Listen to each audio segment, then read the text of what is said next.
আমি দেবযানী। আজকে আমি নিয়ে চলে এসেছি ষষ্ঠ শ্রেণীর 175 পাতার অঙ্ক নিয়ে। সংখ্যারেখায় যোগ করো। এই অঙ্কগুলো শেষ মুহূর্তে কেন বলছি, এই অঙ্কগুলো খুব গুরুত্বপূর্ণ এবং আসতে পারে এবং আসবেই হয়তো দেখা যাচ্ছে। চলো দেখা যাক। সংখ্যারেখায় যোগ করো +7। প্রথমে কি যোগ করো বলেছে, তাহলে +7 দেখলাম, কমা আছে, কমাটা উঠে কি করবো, যোগ চিহ্ন দেবো, তারপরে যা থাকবে সেটা বসিয়ে দেবো। এবার পরের স্টেপটা কি, ব্র্যাকেট তুলবো আর চিহ্ন পরিবর্তন করব। তাহলে +7 প্লাসে প্লাসে কি +2, তাহলে কত হলো 7 আর 2 কত 9, +9। এবার যেহেতু সংখ্যা রেখা বলেছে এটা এটা কিন্তু খুব গুরুত্বপূর্ণ, ভালো করে দেখবে। স্কেল দিয়ে মাপ করে নেবে। করলাম, মাঝ বরাবর একটা সরলরেখা দাগ দেখবে, যার নাম কি দিবে 0। এবার দেখো যেহেতু কত আছে 7 আছে, তাহলে আমরা 7 দাগ 1 2 3 4 5 6 7 8 9 10। এরকম বেশি করতে পারো তুমি, অসুবিধা নেই, যা থাকবে তার থেকে বেশি করলে। এবার দেখো সেখানে যদি যা দাগ টানবো এদিকেও তাই করব। 1 2 3 4 5 6 7 8 9 10।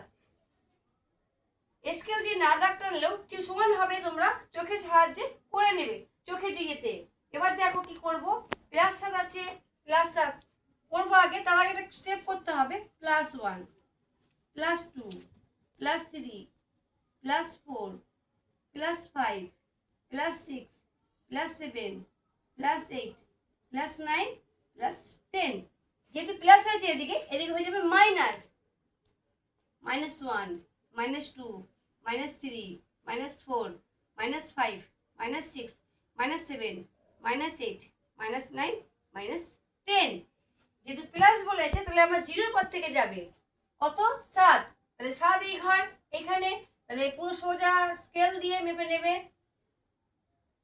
+7। তারপর আছে কত +2, যেহেতু প্লাস বলেছে তো প্লাসের দিকে এগোবে, তাহলে +2। পুরোটা হয়ে গেল কি 9 পর্যন্ত, +9। এটা যদি প্লাস না হয়ে যদি মাইনাস হতো তাহলে কি হতো, আমাকে মাইনাস দিকে যেতাম, তাহলে কি হবে এই দিক থেকে -2 হতো। -2 -3 মাইনাস যা বলবে আমি বিপরীত দিকে ঘুরবো, তাহলে প্লাস বলেছে তাই সোজা দিকে ঘুরেছি। এই হলো অঙ্ক, তোমরা খুব ভালো করে দেখবে, খুব ভালো করে প্র্যাকটিস করবে। শেষ পর্যায়ে এরকমই বলছি যে এই অঙ্কগুলো খুবই গুরুত্বপূর্ণ এবং আসার মতো আসতেই পারে। চলো টাটা।